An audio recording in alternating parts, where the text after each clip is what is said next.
going to point out some certain facts that you need to know about this book. And the letter states, the U.S. Supreme Court and Chief Justices like Roger B. Taney ensured that the law did not protect slaves. So, while we think that this United States law protects us as a black race, it does not. Because guess what? Our ancestors were slaves. They did not consider black people to even be a human being. So, therefore, we continue to think that this law protects us, and you guys continue to think that this law protects us, when in all reality, it never was meant to protect us in the first place. Okay, it says, no Negro, rather slave or free. We're supposed to be free in 2020. But this is what the letter says. No Negro, meaning black person, African American, whatever you want to call it. No Negro, rather slave or free, could ever be considered a citizen of the United States.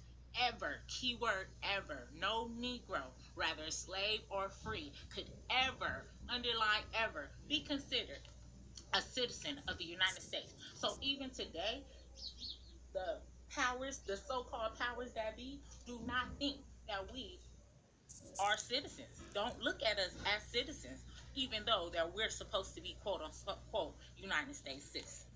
During the period of the abolitionists, when they were trying to help people get free from slavery, the abolitionists were trying to help people get free from slavery. He made a statement, if you read my post, stating that the only way that they would be safe is if they would eliminate the light of God out of the slave, where the slave would have nothing to identify himself with, which is God within us, okay? And so he said that the light of God must be completely removed in order for them to be safe. Okay, so now I don't understand what all that is all about. I'm just letting you know what Henry Berry said, okay? And so in order for us to be free, we understand that we must first find the light of God on the inside of us, that has been stamped out. How did they do this? How did they stamp the light out? Well, they drew us out into a philosophical system. Philosophical system means a system of thought.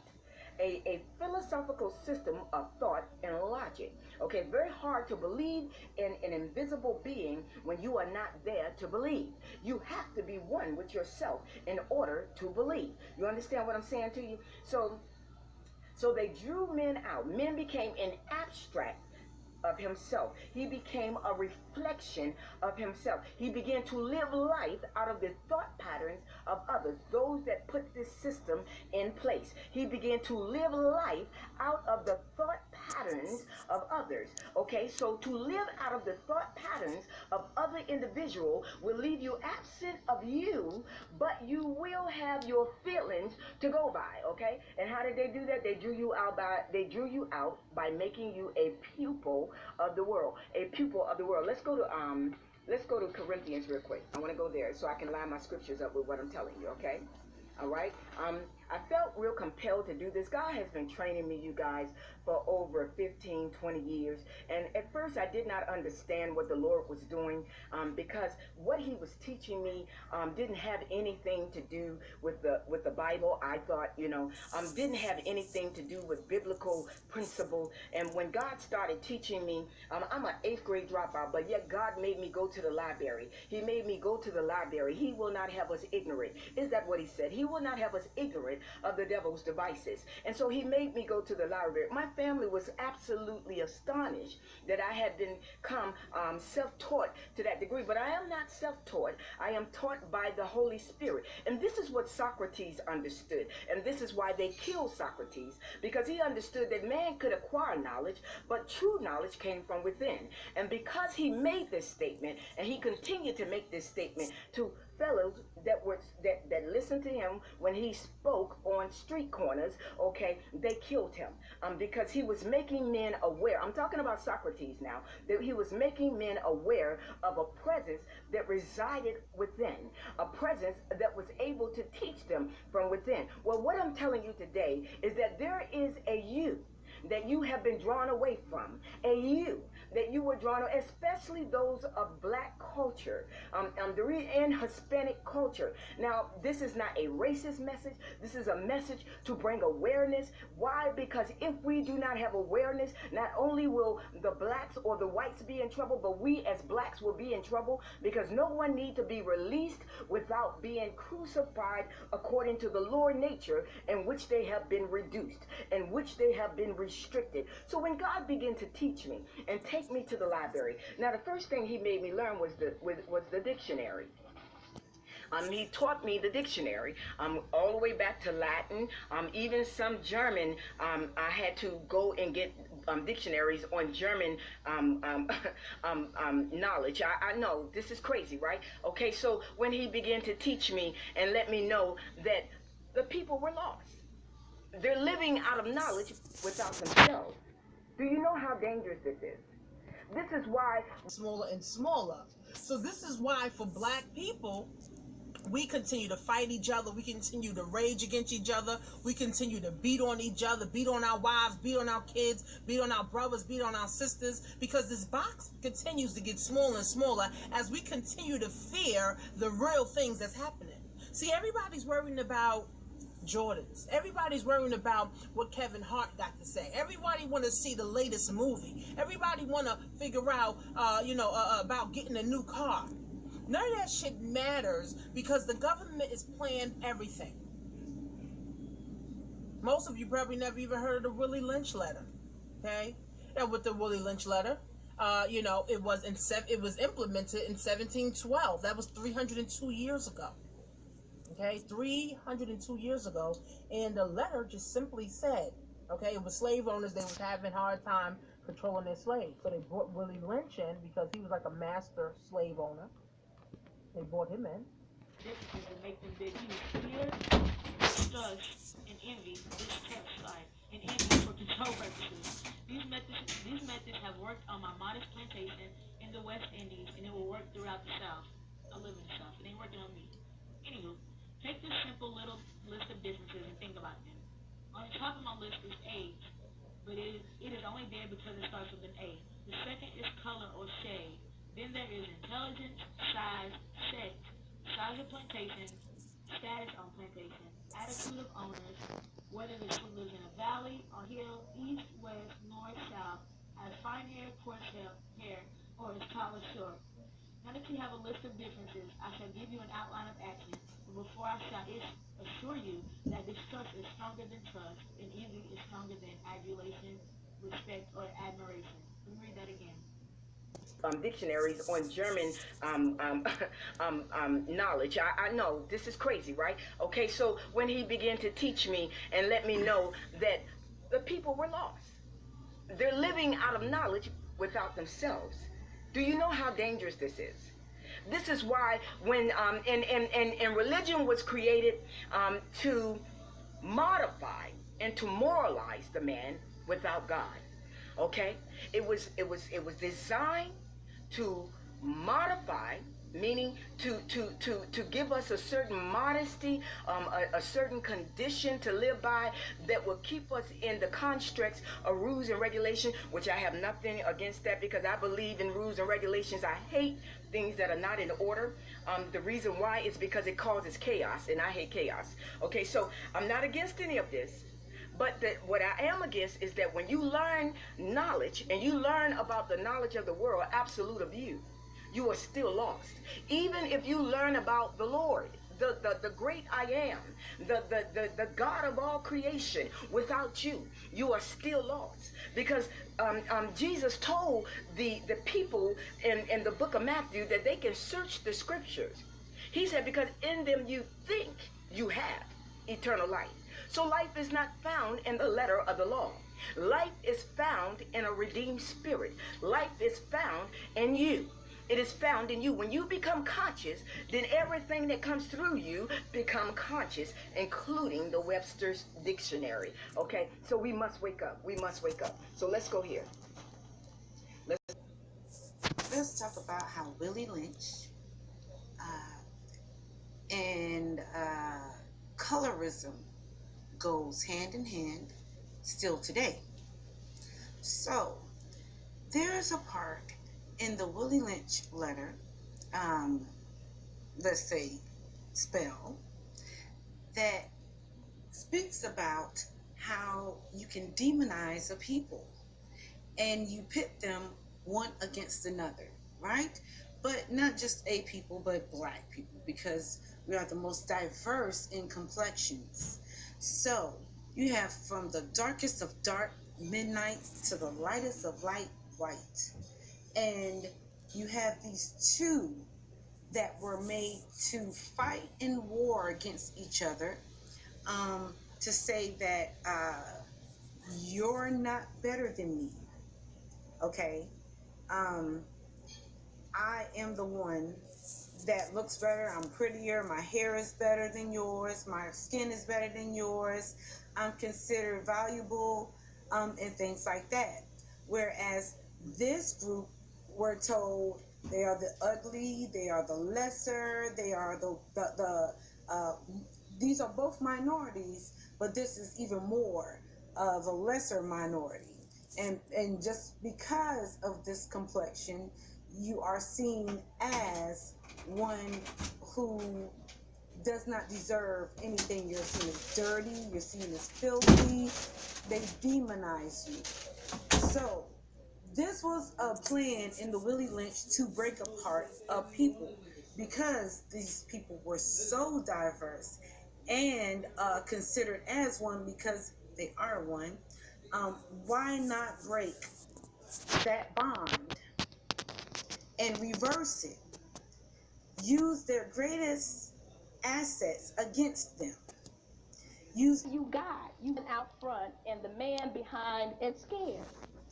This is a perfect situation for sound sleep and economics. This is what they said, that once they completed this process, we can sleep soundly now. We don't have to stand over them with the whip. We don't have to stand over them anymore and make them do. We've set in motion where they're going to do it already. See, the female and the manifestation, the womb manifestation, she's going to do our work for us now. Before the breaking process, we had to be alertly on guard at all times. Now we can sleep soundly. For out of frozen fear, his woman stands guard for us. See, the black woman stands guard. See, she the one keeps this system going, and yet she benefits the least. she benefits the least. She's working, she's toiling, her talents are gifts. Everywhere you see her, she's busy doing for others. But then when it comes time to use those same talents and gifts for her and her offspring, she's too tired. In you. It is found in you. When you become conscious, then everything that comes through you become conscious, including the Webster's dictionary. Okay, so we must wake up. We must wake up. So let's go here. Let's go here. And when you have truth, you got to understand that a person that God has pulled out, a person that God has designed for his service, they will come up under the plow of graphic attacks. Graphic attacks. Yes, they will, because they're carrying something that has been deposited by eternity. They are carrying something that is not of this world. And so when they have been taught by an invisible force that is not of this world, a God, a great I am, an entity that cannot be identified by the nature of flesh, then they become a danger to everything that has been put in place against him, against who he is. They become a danger. And so science become threatened. Politics become threatened. Government becomes threatened, because now you have someone that has tapped into something that is eternal. Now you have someone that has tapped into something that can bring a system that has been put in place to benefit a certain culture, a certain people.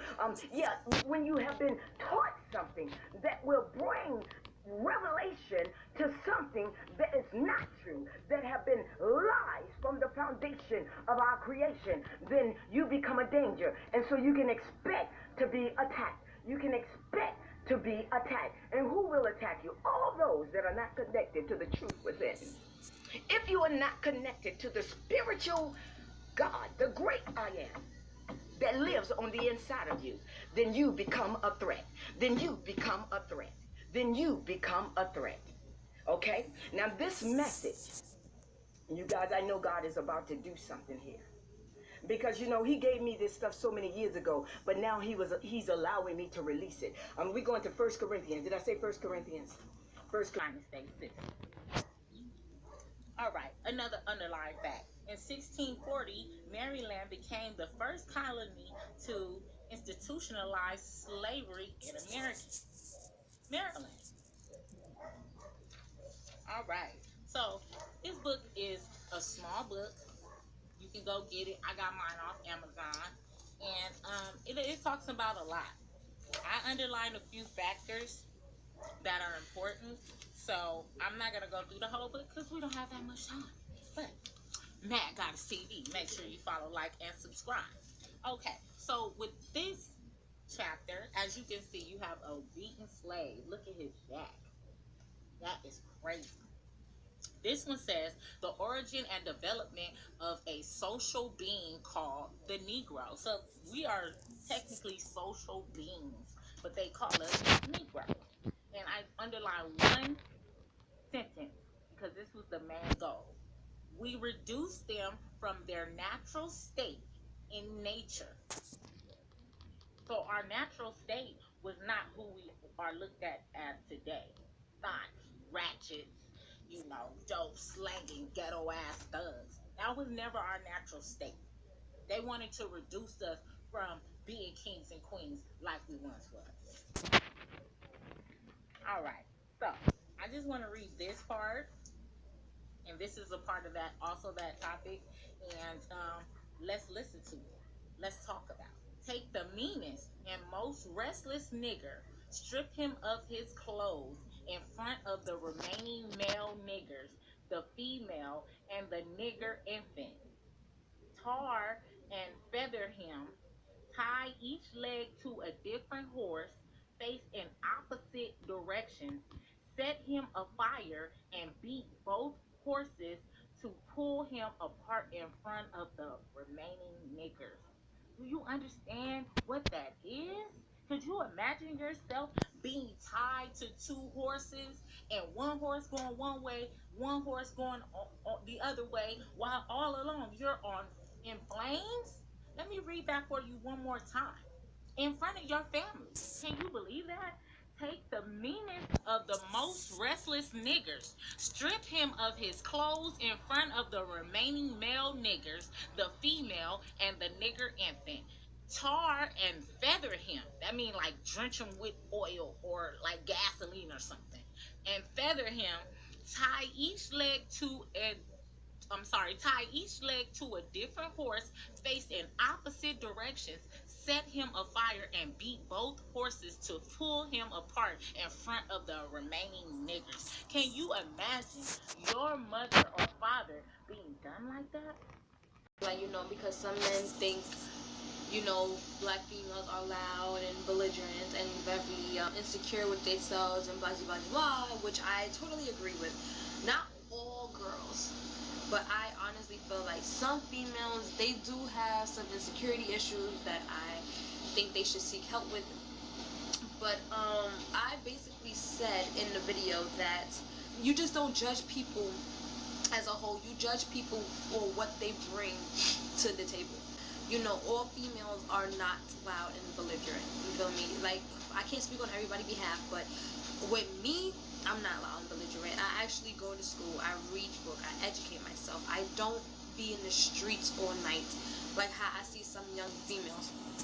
I don't, I basically do what I gotta do to better myself in life. You feel me? So I don't understand why black men are quick to say that all black females are ghetto or this, that, and third, but they be the first to tell us, hey, don't judge all men because all men are not the same. Whatever. And that was just like a quick summary of what I said in the tape. I don't want to get into depth about it because it was a lot of things I said. I'm trying to keep this video short. But it was this one black guy that was in the video, and he stood out to me the most. And that was because he had to be the darkest guy that was in the documentary, and he had the nerve to call black females grease monkeys. How in the world world you gonna sit up here and be the first to call someone a grease monkey? What about your home? Okay, so let it be known that in black households, a big percentage, I forgot the percentage, but a big percentage of them are in single parent homes. If you are calling black women grease monkeys, you are calling your mom a grease monkey, you're calling your aunt a grease monkey. Every female in your family, you calling all of them a grease monkey. And he's sitting up here happy like, yeah, I love my Spanish chicks. Oh yeah, I love my Indian chicks. How he's king, how he want us to cook and clean and no back talk and blah blah blah. And it's like, really, like, what world are you living in? This is not your world. Who literally died and made you boss? Like, who are you? That just kind of upsetted me, because for him to sit up here and degrade like the black, his own culture, to uplift another culture, that just goes to show me how much he has respect for his own culture and his own race. This is literally self-hate at its finest, and there are many people feels the same way how he feels. There's other black people that actually don't like other black people, and it's like, why? What is wrong with the black race? Why are we so quick to fight each other, to kill each other, to disrespect each other, to degrade each other? Like, why are we so quick to do that? Why we just can't uplift each other? Like, it's already hard in society as it is. We're basically putting on... Lynch, who stood on the riverbanks and said this to white slave owners, regardless of whether or not that happened, like, the stuff that's talked about in that letter seems to have been implemented in the breaking in of the slaves and keeping them slaves. So here we go. 1712. White slave owner William Lynch delivers a speech on the bank of the James River in Virginia. This speech outlines his foolproof method for controlling your black slaves and guarantees that if installed correctly, it will control the slaves for at least 300 years. He suggests taking the differences between the slaves and exaggerating them, like pitting the light-skinned slaves against the dark-skinned slaves. Now there's Y generation, but it's an XYZ generation, okay? It's a coordinate system. Coordinates. Ordination. It's a coordinate system that was put in place by those that are of a geometric nature, Platonic nature, a Masonic nature, the builders of this country, the builders of Greece, the builders of Rome. This is a system that was put in place by Satan to restrict a certain establishment of people. I'm trying to go somewhere without sounding racist, without sounding prejudiced, but people must be free. Now, if you read about Henry Berry, he said, in order to eliminate our problem, you're going to have to dispel every ounce of light out of the slave. Now everybody is a slave to the system.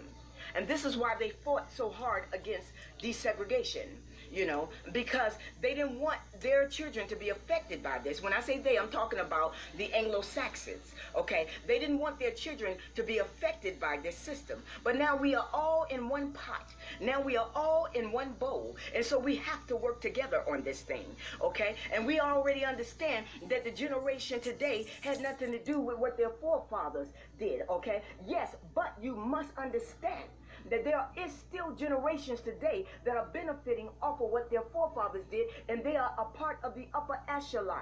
They are a part of the mathematical structure. They are a part of the scientific structure, and they are still controlling the masses with a binary system.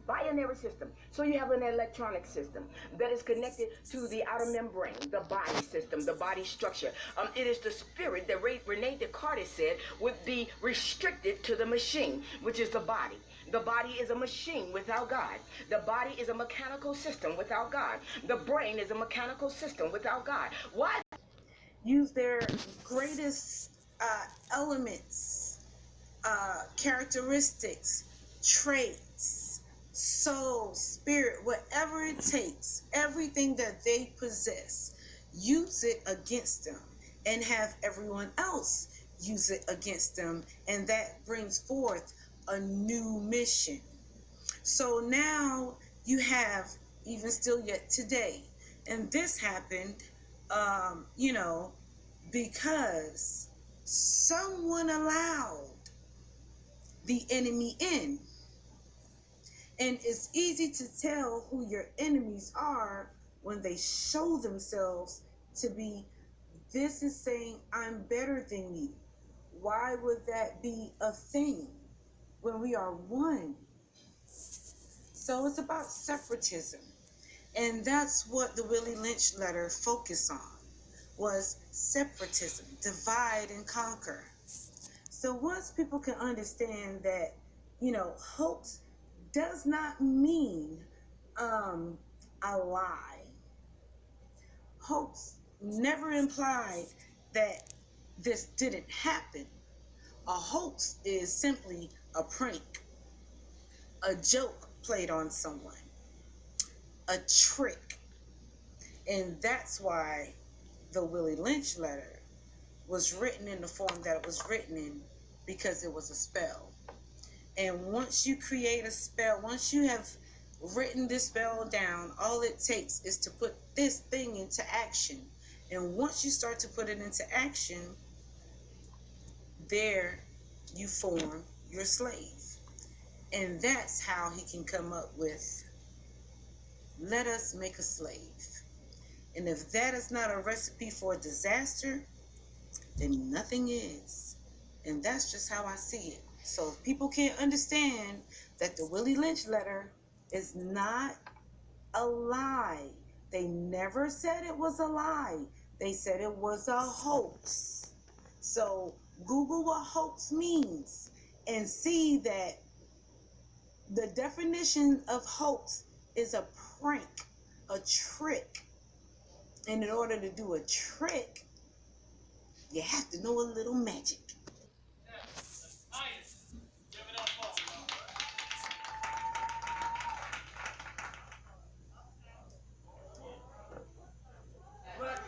Lives matter. See, Willie Lynch kept me hung by the neck. Rope tightened on the strangulation, swinging from an old oak tree. Our nation still suffers hundreds of years of interlocked chains of oppression and aggression. Oppression, then aggression. Oppression and aggression. On the brink of destruction, in desperate need of reconstruction. Why? Because my man has been lowered to Planned Parenthood. The strongest of us has been broken in twain. The smartest ones taught to fear pain and retribution. So when it comes to our community, there are no contribution. Now, the smart sell out the weak and the strong with impunity. Who's the house nigga now? Working on a plantation serving a global nation. Fooling the strong and weak back at the point of plow. Wow, man, you got to be kidding. We still doing the master's bidding. Ridding the field of the weaker slaves by giving them the drugs they crave. With new Jim Crow laws and old constitutional flaws put in effect to make the masses behave. You see, the smart despise the strong, and the strong despise the weak. And the weak got the power to be strong and smart, but they lack the courage to speak. You see, Willie Lynch kept me hung by the neck. Come on. Rope tight to the point of strangulation. Swinging from the old tree. The rope is cutting off my gift, but I'm spinning in circulation, you see. With my gift cut off from circulation, I spin in circles, or should I say cycles, of Willie's maniacal, divisive, destructive instructions. Now, the weak labor for insanely low wages, supplemented by a state food card, and the strong are forced in and out of cages and brutal living environments that condition their hearts to be hard. And the smart sell out the strong and the weak, claiming to be friends, protectors, and mediators. But then you see their ass on Fox 2 News doing the same nigga blues with expensive suit ties and games. You see, Willie Lynch got me held by the neck, rope tight to the point of strangulation, swinging from an old oak tree. Now, the chains are invisible, but the master control is still indivisible and subliminal, claiming all slaves to be criminal. And giving us false realities where the outcomes seem winnable.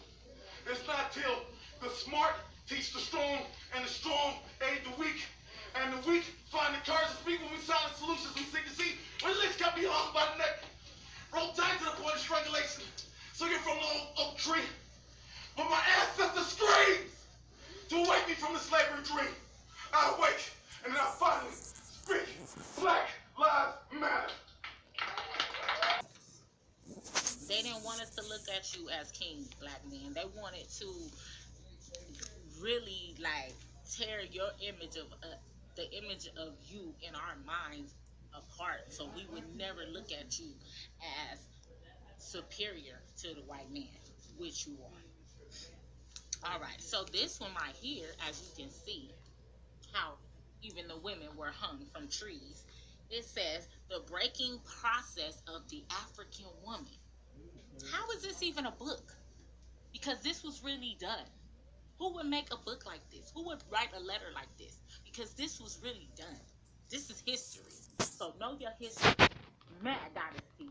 Make sure you follow us, like, subscribe.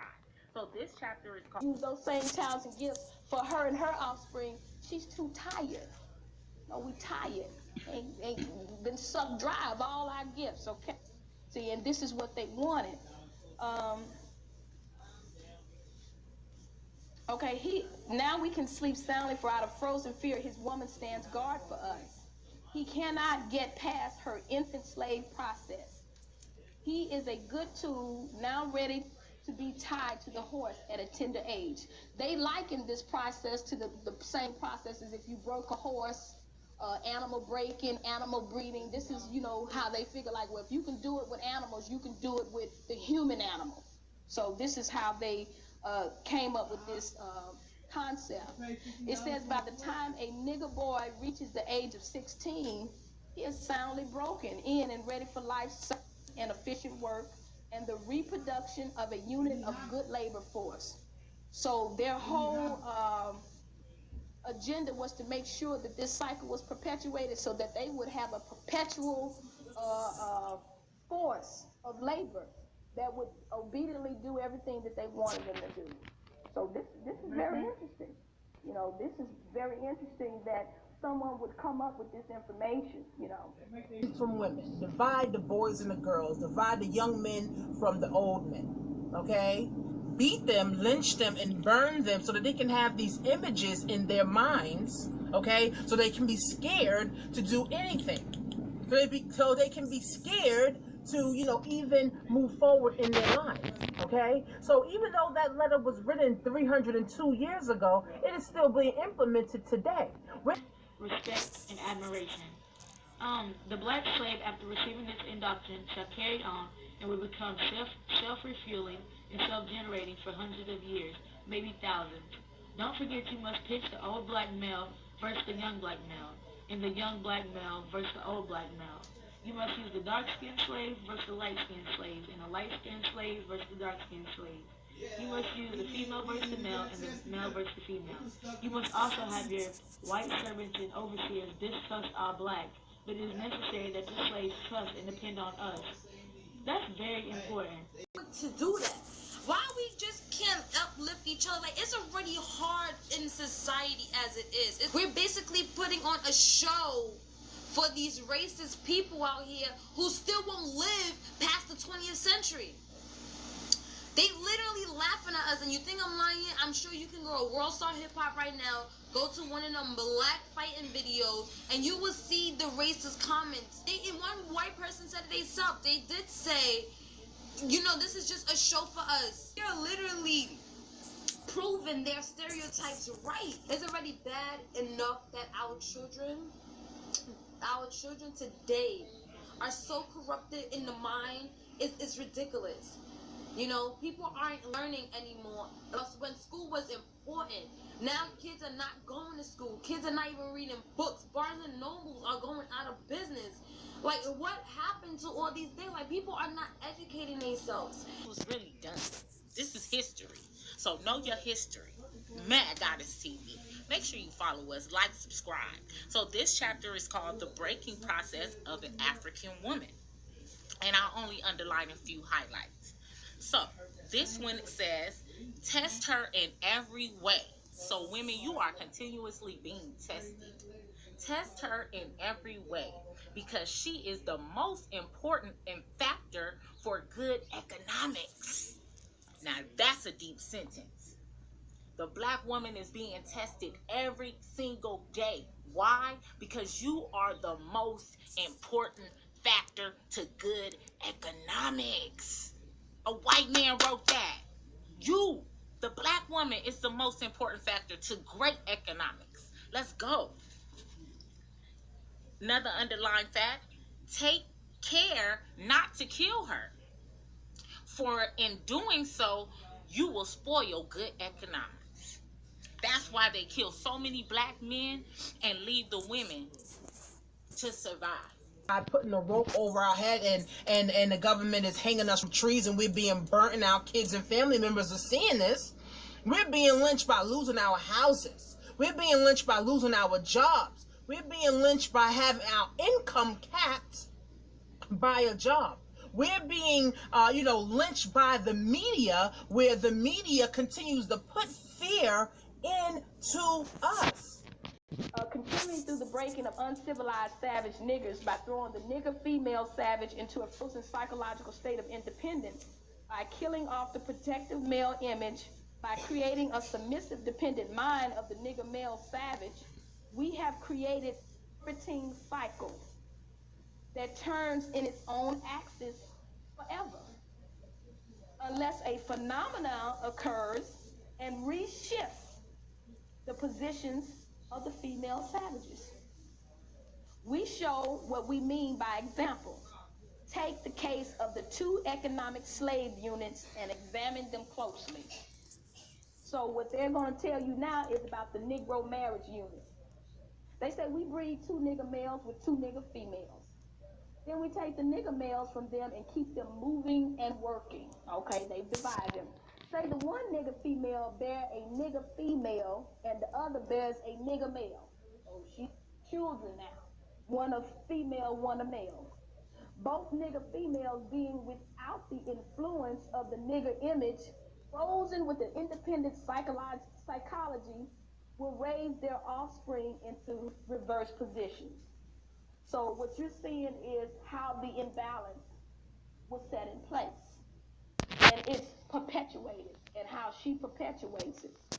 They kill all the black men. They continuously killing black men every day. Oh, the officer shot him. It was a mistake. No, they meant to shoot him because they want to kill as many black men as possible. But they will save the black woman because she is important to good economics.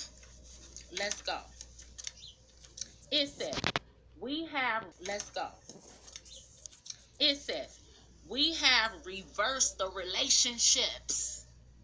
That was a great underline. They are continuing to reverse the relationships, and it's nothing against my gays. It's nothing against my homosexuals. But understand, they are continuing to reverse the relationships. Men with men, women with women. When in all actuality, when everything first came about, it was about man and woman. Okay, another underline. But it is necessary that your slaves trust and depend on us. And it's just how it seems today. Like, you know what I'm saying? So many of us as black people, as people of color, period, we distrust each other. But, you know what I'm saying? I'm not going to say we don't distrust whites either, but it's necessary that we depend on them. You know what I'm saying? We have to trust and depend on them because we don't own nothing for ourselves.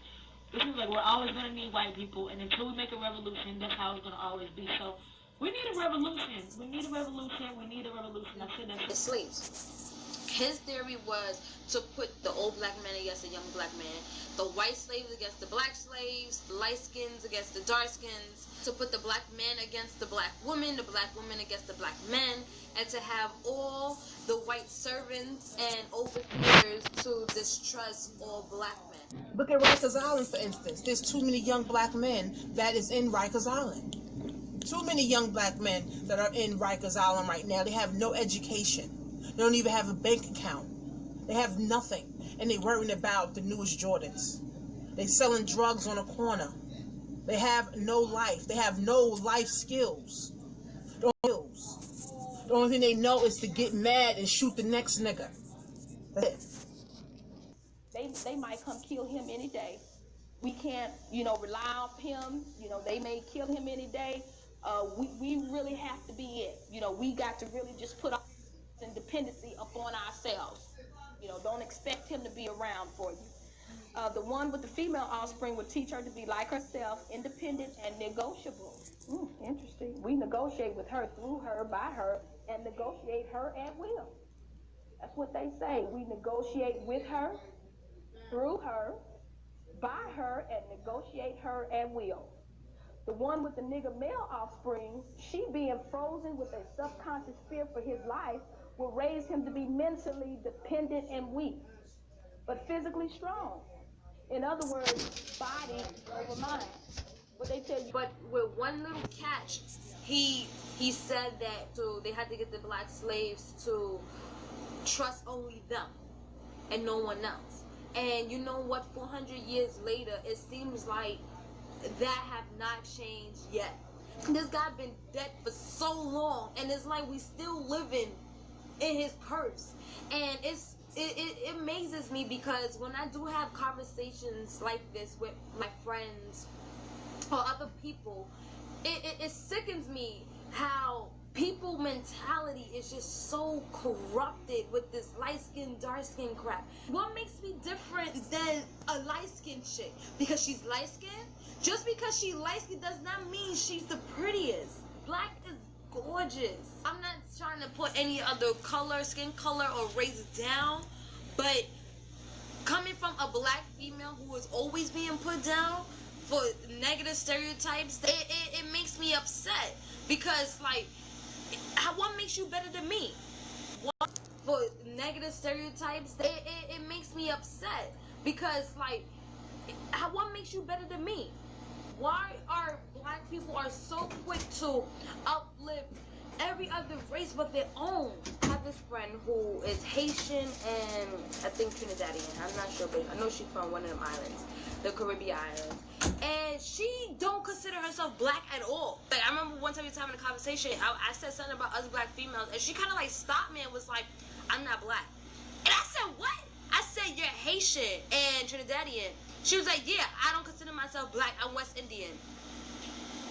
Toward her independent male offspring and would raise female offspring to be dependent like her. So many women want to be independent when you really dependent. Like it says, she would have a limited protective dependency toward her independent male offspring and would raise female offspring to be dependent like her. Dependent on what? Definitely not dependent on a black man. They want you to be dependent on them. Let's go. It says, by her being left alone, like so many of us, including myself, by the black woman being left alone, unprotected, with the male image destroyed, the ordeal caused her to move from her psychological dependent state of a frozen independent state. So they want you, all the women who independent. That's all a part of the thing, because they do not want you to depend on the black man for anything, because that's how they break and tear apart the black family. It's George Soros, okay? A lot of people don't even know who in the world George Soros is, but he controls all this. Every single thing, the decision we make, everything, okay? George Soros, George S-O-R-O-S, and the Willie Lynch letter. So this Ebola virus outbreak is staged also by the government. It's just another way to keep people down. It's another way to put more fear into people. It's another way so people won't step out the box. I heard 5 people tell me that they canceled their flights because of the Ebola outbreak. 5 people in like the last 2 days. Tell me that. They canceled their flight to Dallas. They canceled their flight to California. They canceled their flight to Florida. They canceled their flight to Africa because of the Ebola outbreak. So people are scared about this. People are scared to death. And the government does a great job at scaring people. Love, respect, and trust only us. Gentlemen, these kids are your keys to control. Use them. Have your wives and children use them. Never miss an opportunity. If used intensely for 1 year, the slaves themselves will remain perpetually distrustful. Thank you, gentlemen. And that's it. But I'm gonna just like go through here and kind of pick out some things that I actually see happening in some of our communities. And color of shade. I've said this so many times. House Negro, field Negro. House Negro with a light skin one. Field Negroes with a dark skin one. Those are some of the those are the same categories that we put amongst ourselves today. You have the light skinned people thinking they're better than the dark skinned people. We have to rid that. We're all niggers to them. We're all still black to them. We're not white. No matter how light skinned and long and straight your hair is, you'll never be one of them. So I mean, stop putting these divisions among us. I'm black. I feel beautiful. I've never felt like a light-skinned person looked better than me. I'm not going to ever feel that. My children, who I'm pretty sure are going to be dark, I have a dark boyfriend who was hitting me, by the way. But anywho, like I said, I have a dark boyfriend. I'm going to have dark, beautiful, chocolate children, and I'm going to instill in them that black is beautiful and not to let anybody ever tell them different. So He's strong, the Mike Tyson type. If you look at Mike Tyson, he looks very physically intimidating, doesn't he? But then when you listen to him, then you can see that the mind is the true power. So someone who wants to manipulate him, all they have to do is capture his mind, and he's going to use his physical body to do whatever he wants. So what is the true force? Is it your being physically strong or mentally strong? Mentally strong is the true. She will raise her male and female offspring in reverse. Let me say that again. In this frozen psychological state of independence, she will raise her male and female offspring in reversed roles. Come on, y'all. Y'all got to think about that. Psychological independent state. Now the women are raising her male and female offspring in reverse roles. And the main factor is the daddy is not there. Okay? It says, what have you got? This is an underlying factor. What have you got? You've got the nigger woman out front and the nigger man behind and scared. Ain't that a bitch? Okay? We out alone with no men and children to raise. When our black man is supposed to be out front, but now we got him scared and behind, running from a strong black woman, and a white man know how strong black women are. Because we are the main factors of good economics, and that's what the black man need to know. We are the main factor. So black man's supposed to be with his black woman. Why? Because she is a factor for good economics, and black people need good economics in order to rebuild our communities. It says, for out of frozen fear, his woman stands guard for us. Us meaning the white man. See what I'm saying? To help you with white, powerful, wealthy America.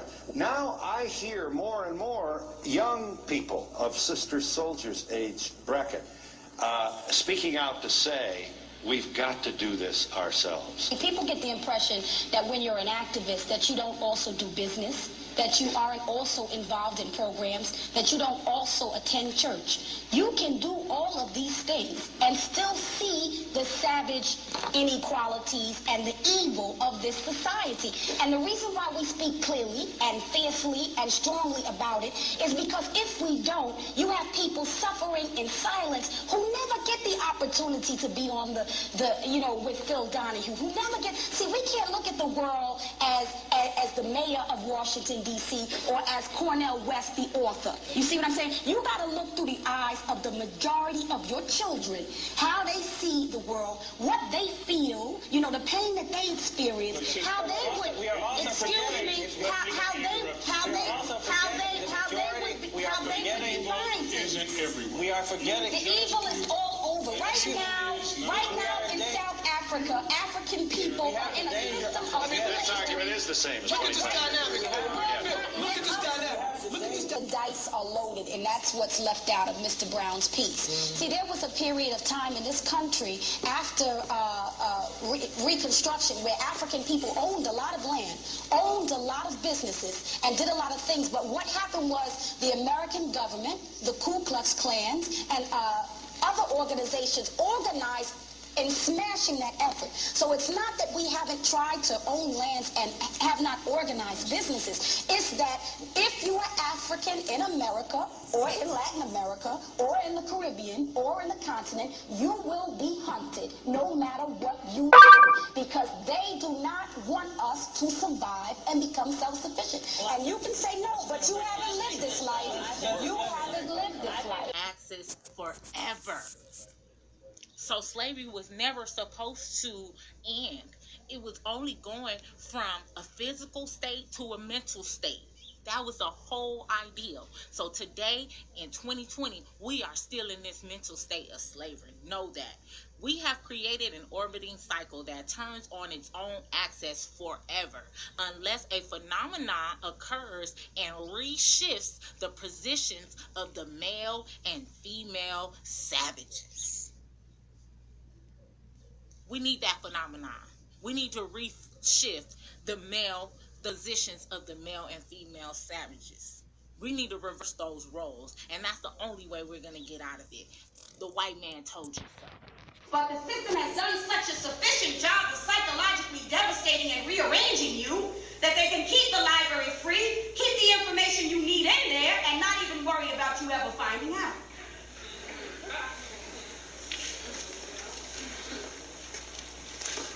What then will we do as a people to develop our communities in a better state?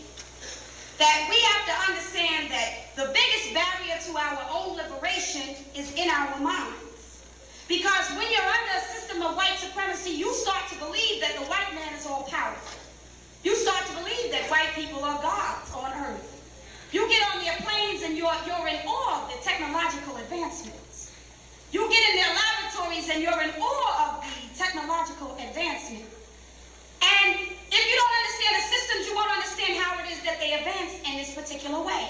If you don't understand that it's easy to advance, if for 400 years you have 400 years of free labor, and while I'm out in the field picking your cotton and serving your food and weaning your babies and taking care of your man, of course you can think of all types of things like flying planes and hooking up laboratories and blowing people up and things of this nature.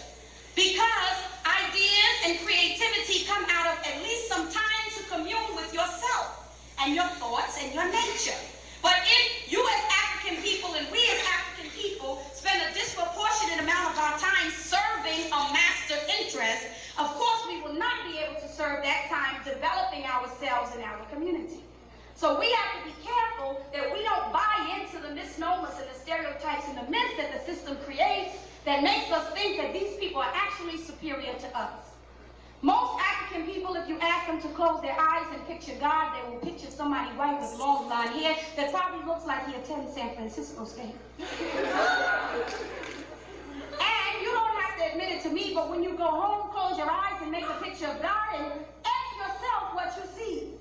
And if what you see is what I just described, then you know that you are a victim of white supremacy and racism and capitalism and psychological indoctrination and manipulation, and you're probably in a state of accommodation, which means that you're